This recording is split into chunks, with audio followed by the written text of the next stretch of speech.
Hello, my name is Ashley Robertson, and today I'm going to be talking about the book A Bad Case of Stripes by David Shannon. I believe the appropriate age level for this book is first through third grade. However, I'm going to be using third grade standards for my activities.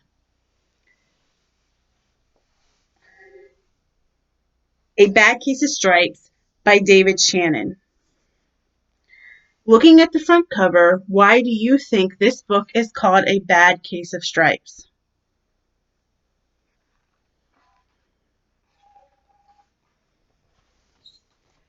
Camellia Cream loved lima beans, but she never ate them. All of her friends hated lima beans, and she wanted to fit in.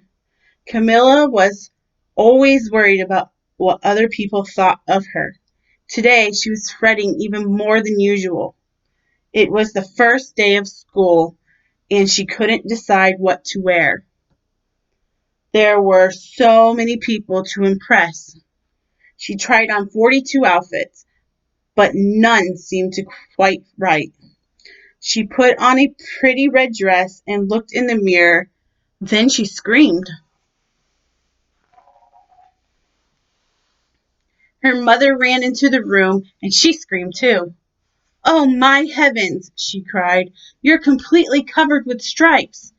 This was certainly true. Camilla was striped from head to toe. She looked like a rainbow. Miss Cream felt Camilla's forehead. "Do you feel all right?" she asked. "I feel fine," Camilla answered. "But just look at me." "You get back in bed this instant," her mom ordered. "You're not going to school today." Camilla was relieved. She didn't want to miss the first day of school, but she was afraid of what the other kids would say. And she had no idea what to wear with those crazy stripes. How would you feel if you woke up colored in different stripes? Would you want to go to school? That afternoon, Dr. Bumble came to examine Camilla. "Most extraordinary!" he exclaimed. "I've never seen anything like it. Are you having any coughing, sneezing, runny nose, aches, pains, chills, hot flashes, dizziness, drowsiness, shortness of breath, or uncontrollable twitching?" "No," Camilla told him. "I feel fine." "Well then," Dr. Bumble said, turning to Mrs. Cream, "I don't see any reason why she shouldn't go to school tomorrow. Here's some ointment that should help clear up those stripes in a few days. If it doesn't, you know where to reach me." And off he went.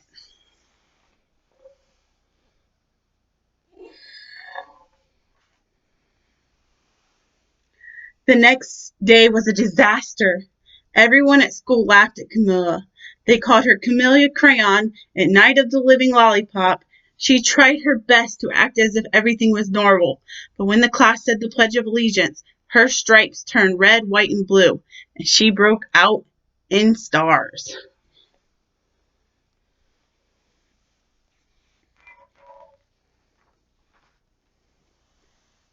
The other kids thought this was great.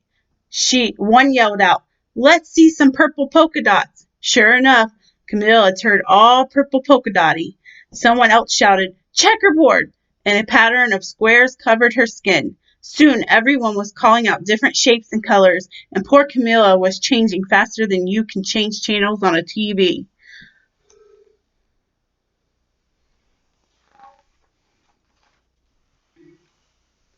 That night, Mr. Harms, the school principal, called. "I'm sorry, Mrs. Cream," he said. "I'm going to have to ask you to keep Camellia home from school. She's just too much of a distraction, and I've been getting calls from other parents. They're afraid the stripes may be contagious." Camellia was so embarrassed. She couldn't believe that 2 days ago everyone liked her. Now, nobody wanted to be in the same room with her. Here, her father tried to make her feel better. "Is there anything I can get you, sweetheart?" he asked. "No, thank you," sighed Camellia. What she really wanted was a nice plate of lima beans. But she had been laughed at enough for one day.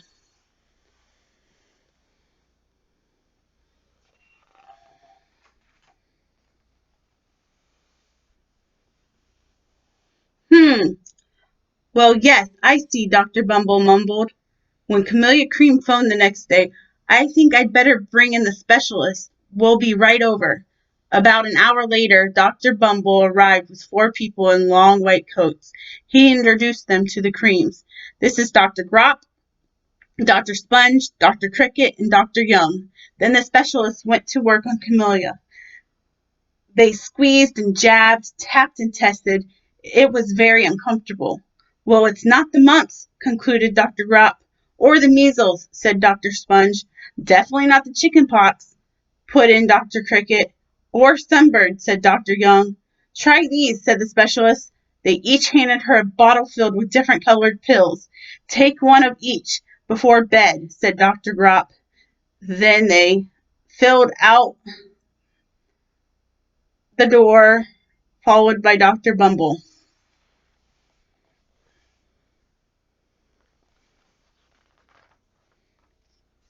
Why do you think that Camellia keeps changing different colors and different shapes? The night Camellia took her medicine, it was awful. When she woke up the next morning, she did feel different, but when she got dressed, her clothes didn't fit right. She looked in the mirror, and there, staring back at her, was a giant multicolored pill with her face on it. Who is the main character of the book? Who are the other characters?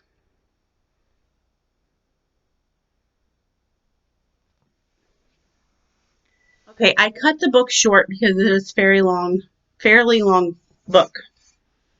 I chose this book because there is so much going on in it. There's many different cause and effects. There's figurative language in the book. It can just be used for so many different standards. And I really enjoy this book, and it has a good moral or theme. Thank you.